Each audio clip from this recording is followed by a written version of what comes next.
Let's talk about the way that you can maximize your profits, minimize your losses, and you can always come out in the green when you're in the green. Now, what does this mean? How many people here have ever jumped into a play and you said, yes, I'm up 500. Yes, I'm up 1,000. But then you end up going into the red. But at the same time, how many people here have ever been in the green? You took your profits, you felt great about it, just to find out that an hour later, the stock is sky high. And now that your $500 profit could have been $5,000. It could have been way more than you ever expected. So that's what I want you guys to understand, that there are ways to be able to overcome this, from either number one, going into the red, or number two, you being able to make more money. So let's talk about how this works. What we want to be doing here, traders, is we want to be averaging into positions and averaging out of positions. But let's talk about averaging out of a position, or what we'd say scaling out of a position first. Let's just imagine that we have a stock that is moving itself on up, moving itself on up, moving itself on up, moving itself on up. And the stock that we jumped in on is currently at the price of $4. And we know that $5 is going to be a very strong resistance line. So we have $5, very strong resistance coming on up. We have 1,000 shares on this play at the price of $4. So every single dollar it moves is going to be $1,000 in profit. Now we know that $5 is going to be a strong resistance line coming on up. What is the best way to trade the stock? Well, there are many times in the stock market that we might not get exactly up to $5. We hit the price of $4.90 and we start falling. We hit the price of $5, we start falling. We even break $5, we start falling on it down, or we actually do get a breakout. So how many times have you guys ever wanted to reach your target of $5, but it turns at $4.85? And then you say, man, I could have locked in profits, but I thought it was going to go a little higher. Or maybe it hit $5 and you say, it hit $5, but I was looking for the breakout. Or maybe it got above $5 and then it was above it, but then came crashing on down and you never lock in any sort of gains. There are only 4 possible scenarios here when we're actually looking for the next move. It's either going to go shy of the resistance, right at resistance, slightly above resistance, or break of resistance and actually go on that next leg on up. So why don't we do the smartest thing possible and break down this 1,000 shares in the easiest manner possible, which means let's have 25-cent increments. Just like $1, we could break that down into 4 different quarters. So what would honestly be the best way for us to be able to lock in gains? If I see that we are coming from $4 to $5, we would make a $1,000 profit if we sell from $4 to $5. But what's wrong with maybe locking in 25% right here at the price of $4.85? We are guaranteeing ourselves profit. And then now we can lock in another 25% right here, another 25% right here, and the last 25% allow it to keep on going and ripping and running towards around some new highs. So just like this, I've already solved your issue, where you can say, hey, as we come up to resistance, lock in a little, lock at it, and lock right above it, hold a little bit in case we keep on going. Because how many people do this scenario? How many people see that we're coming on up towards around the price of $5 and all of a sudden it hits $5, comes right on up towards the area we want, touches $5, and we say, yes, hit my target, 100% out, just made $1,000, absolutely gorgeous. But as I talked about, a few hours go by and now we see the play up towards $10 and we say, what the heck? Now I am so upset with myself. If I kept on holding, I could have been able to make $6,000. And even though you made $1,000, your $6,000 seems like it would have been so much better just because you didn't hold. So now the next time you trade, guess what happens? Now you start saying, hey, we're at $5, but I missed out on $6,000 last time. So I'm going to keep on holding. Oh boy, it's working. And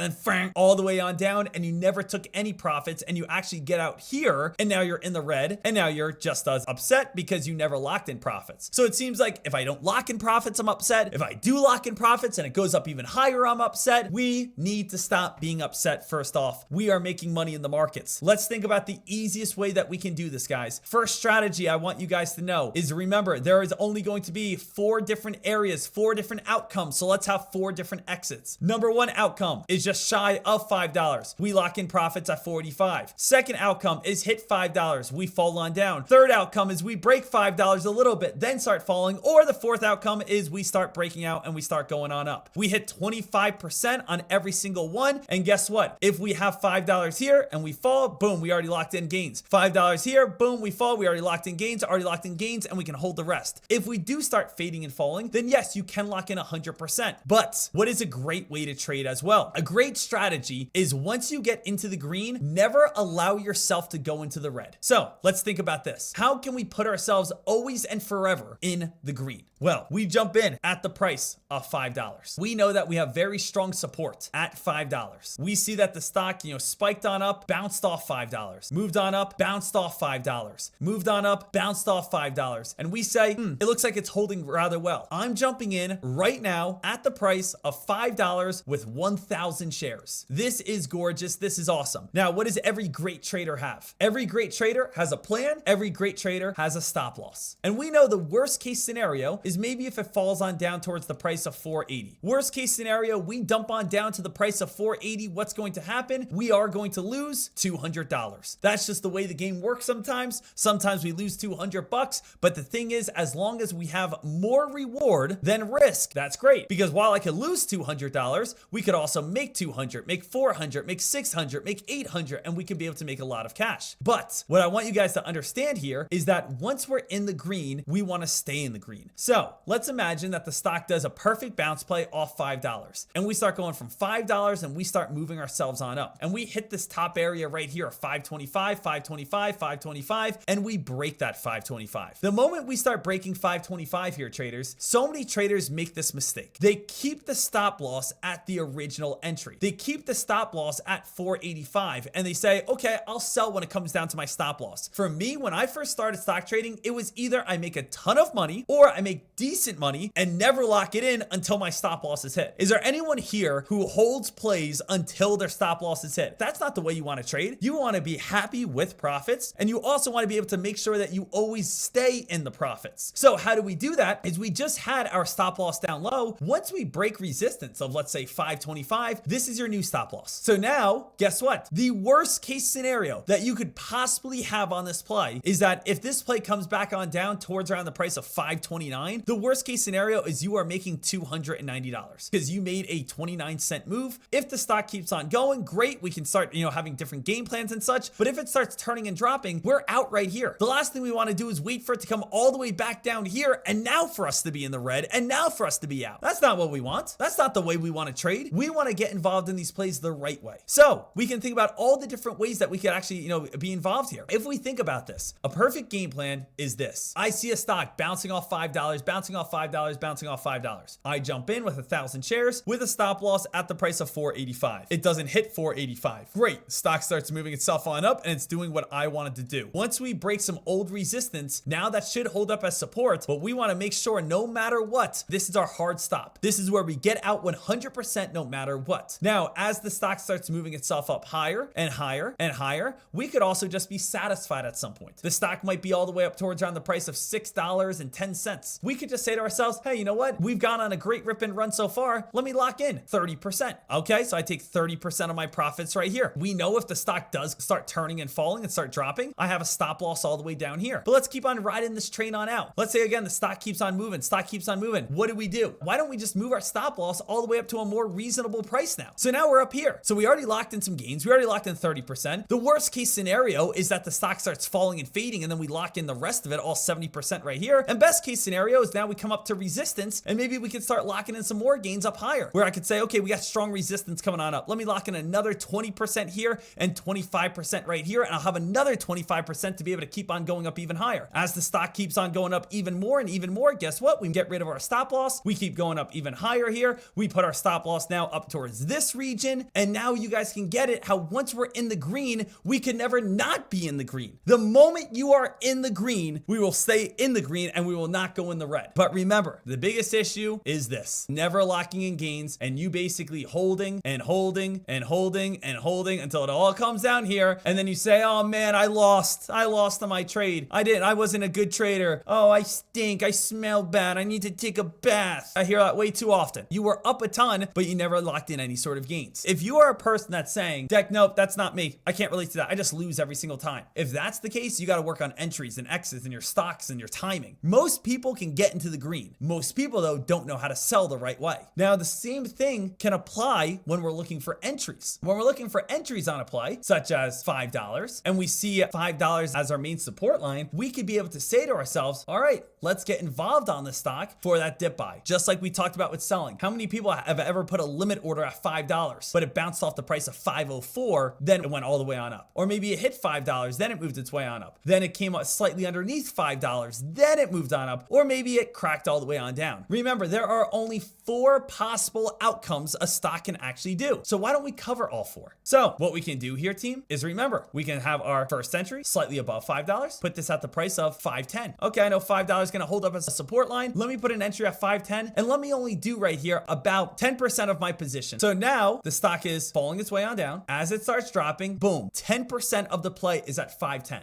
If it moves its way on up, we're in on the play, we're making money. Now, as the stock falls on down here, we might hit $5. Now, as we come on down to $5, we want to add our second entry. Remember, there's only 4 entries that we could possibly do, or 4 possible outcomes. So let's go here. Here's our second entry, and let's enter at the price of $5. But instead of doing 10%, let's go a little bit bigger. Let's go 25%. Now, Deck, why would you do 25%? Because when we're averaging in, if we're at $5.10 and we're at $5, and I have 10% at $5.10, and let's say I do 10% at $5, that would give me a cost basis of $5.05. But since I'm doing almost double of what I'm doing here, my cost basis now is all the way back on down towards around $2.02. So basically, I am getting almost right next to where the play is at. I don't have to have a cost base at $5.10 because I'm doing a larger position down low. Now, let's say best case scenario happens. The stock bounces on up. We have an entry at $5.02 with about 35% of what the position was going to be. So maybe if we were going to do 1,000 shares, we're going to have 350 shares, but we have a great entry and the stock's moving on up. Next thing we have to do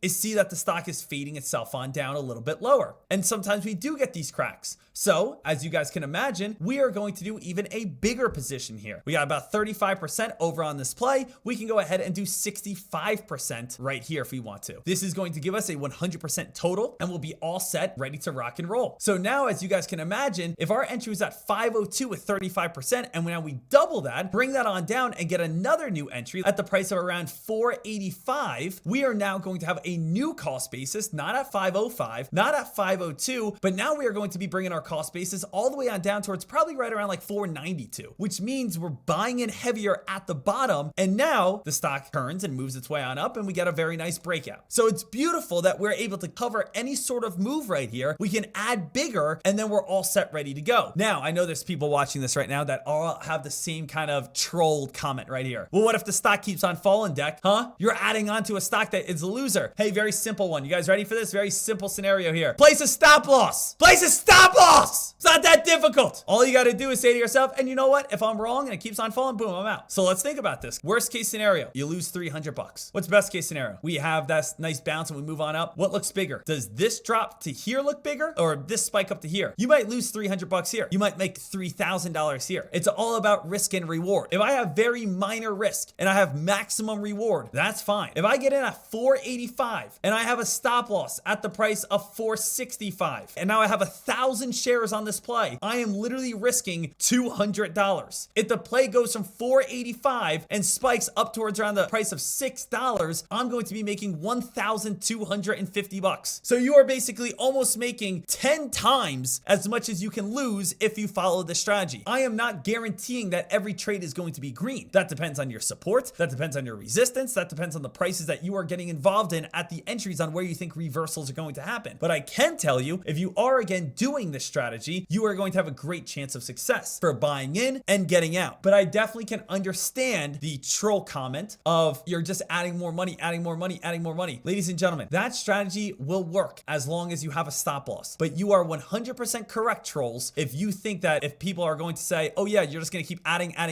what if the stock keeps on going lower, lower, lower? Well, that's not your responsibility anymore. If you are again going lower and lower and lower and you aren't willing to get out, yes, you're going to blow up your account. That's why you add 3 times at your support line. If it doesn't happen, you have a stop loss and you get out. But that's why a lot of times here, traders, if anyone knows this, there's always table limits. Has anyone ever gone to a casino before? And at a casino, we're going to have the dealer, and the dealer is going to be handing out cards. You know, you get a card, you get a card, and on the side of the table, there is usually a limit where it says max limit $1,000. Now, does anyone know why it says that? Because there are people that have almost infinite amount of money. Not really, but obviously there are millionaires and billionaires. What if they walked over to a casino and they said, okay, you know what? I'm going to put down $100,000 over on a blackjack hand. And guess what? They win, they walk home. They say, honey, just made $100,000. But if they lose, guess what they do? They say, okay, put $200,000 out there. $200,000, guess what? They win, they make their money back. Now they just got to win again. And guess what? They're good to go, walk away with $100,000. But now if they lose, guess what? They say, okay, let me put up for $400,000. They lose that. They say, say, okay, no worries, let's put up $800,000. I know this sounds like ridiculous, ludicrous numbers, but there are people in the world that do this, and you could do this on a smaller scale if you want to. A smaller scale, you could say, okay, I lose $20, let's go to $40. I lose $40, let's go to $80. Lose $80, go to $160. Lose $160, go to $320. All you got to do is win one hand, and now you're back to even. Now, once you're back to even, you just win one hand, boom, and now you got a free $20. But the thing is, obviously, when you have smaller amounts, it doesn't sound that great. When you have larger amounts, like people that are millionaires and billionaires, walking away with $100,000 basically scamming out the casino is pretty insane, pretty amazing. So that's why they always have table limits. Even in the high roller room, they usually have $100,000 limit. So the thing is, you can't do this. You just either have to win your first hand, or you just have to win 2 hands in a row, and you'll always be able to make that $100,000. Now, Deck, what does this have to do with the stock market? What this has to do with the stock market, the thing is, there is no table limit. So this is how people usually make a ton of money. Let's say that you are in on a play right here, and it's falling. I'm gonna invest $1,000 right here. I'm in on this play. Now it starts falling.